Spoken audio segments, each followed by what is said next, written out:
I used to crastinate, but I got so good I went pro. If you're a procrastinator, this project is for you. So today I'm going to be inking on a shirt. The first thing I'm going to do is make sure I iron my shirt. You want a nice flat surface. I don't wash my shirts before I ink them. And then I'm going to use our ink mat. This just helps keep your shirt nice and flat. It's got a sticky side on it, so it helps keep your shirt from moving so that you can get a nice flat surface for your transfer.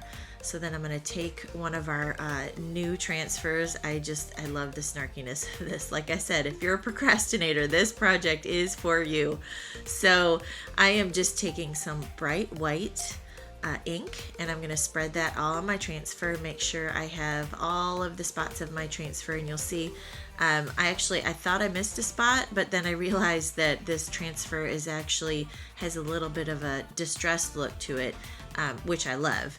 So there you go. That's literally how easy this project is. So once I get done inking, I'm going to make sure that all of that ink is dry before we heat set it. Now you can let it sit out overnight and let the ink dry.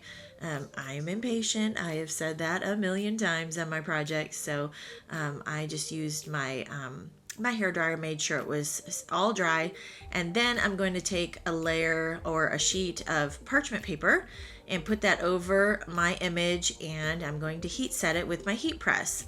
Now, if you don't have a heat press, that's perfectly okay. You can use an iron. You'll just need to iron it a bit longer than you would a heat press. And then there you see I am I am heat setting the back side. And then when I'm done, just for good measure, I go back and do the front again. Probably not necessary, but that's just what I do. So I just want to make sure that ink is nice and set, and that way you're good to go. You can wash this shirt. Look how cute that is. And there you go. Quick and easy inking project. Let me know what you think.